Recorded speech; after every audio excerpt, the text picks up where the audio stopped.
rather more personal setting, if I may, and let's bring the conversation to Nigeria. I've looked across the Nigerian press, I've listened to people from the National Assembly, and I've also looked at some records coming out of the courts in your country and in America as well, and there are serious allegations concerning you and your family and corruption and kickbacks. Now, are you prepared to face those charges and to give a full accounting? Very, very much so. Very much so.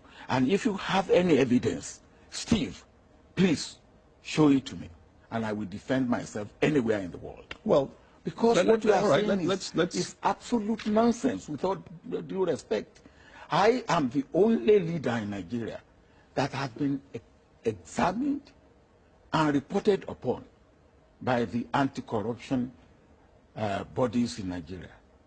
I am the only one. When your successor took over, he described corruption in the country as endemic, and he said it was the country's elite that was responsible. Well, he is one of them. One of what? He is one of Nigeria's elite. Of course he is, and he's saying, as he takes over and looks at what is happening inside government, there is corruption to the very top. That doesn't reflect well on you. He said that. Did he mention Obasanjo?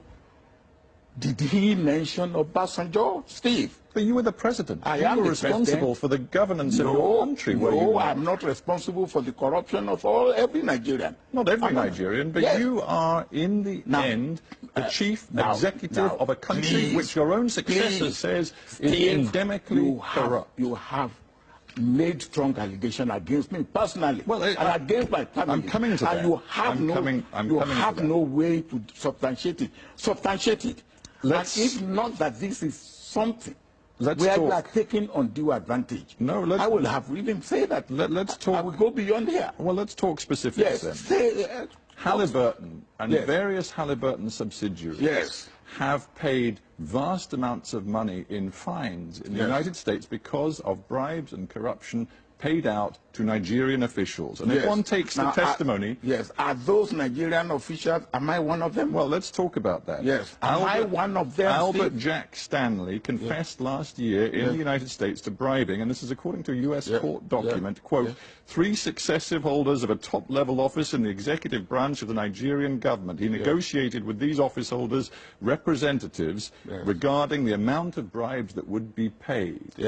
Now, if one cross-checks that, I'm coming to that, if one cross-checks that with the testimony before a French prosecutor, Jeffrey Tesla, another Halliburton agent involved, I'm sure you know these names, he named you as one of 3 successive Nigerian heads of state who'd been involved in negotiations with the Halliburton subsidiaries, which were later in a U.S. court found to have been guilty of bribes and corruption on a massive scale. Tesla will never say that. Tesla, it's in the French record. Let Tesla bring out because by the time when you say somebody is guilty of corruption, there must be the giver, there must be the taker, and there must be the evidence. Did you have communication with Jeffrey Tesla? No. Never? No. Absolutely never. Despite anything he has testified. Not me personally. As you know, he's been arrested. And the U.S. is now seeking his extradition. Are you worried about what he may say in a U.S. court? I am not worried. He will bring evidence. I'm not worried. I am not worried. I am very, very sure of my position and my stand. All right? I do not say that people in my government were not corrupt. But I am. Well, let's stop you just there. Are you saying that people in your government were corrupt? Of course, I will not. Can you say the people in the government of any country are not corrupt? But I'm talking about senior people. I'm talking about ministers. I'm talking about your closest allies. Do you now believe some of them were corrupt? Well, my vice president had something to do with Jefferson, which is part of the case in America.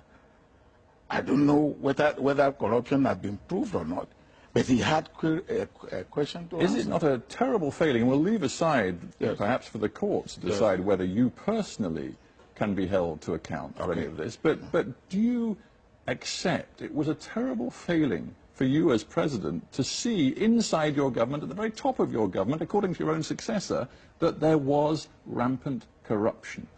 I do not accept that, because if in any government, somebody is found to be corrupt, the onus lie on the head of that government to bring that man to book.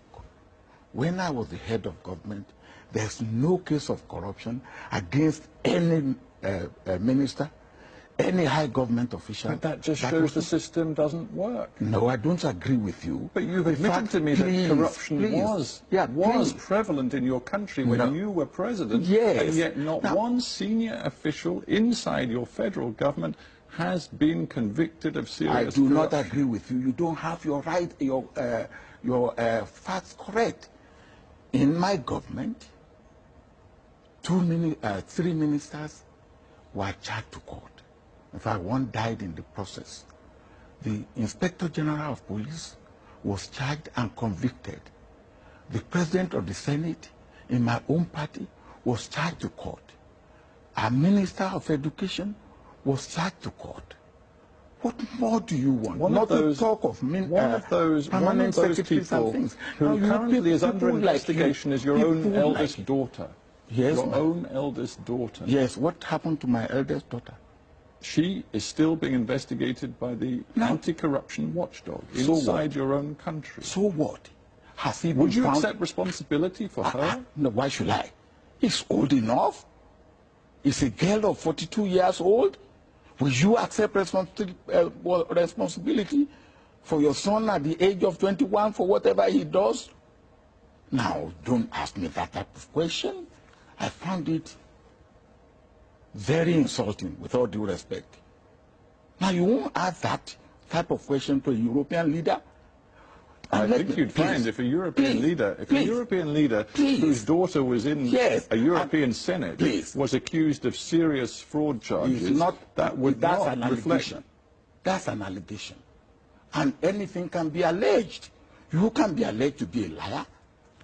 And when it's investigated, if you are not a liar, that is the allegation goes.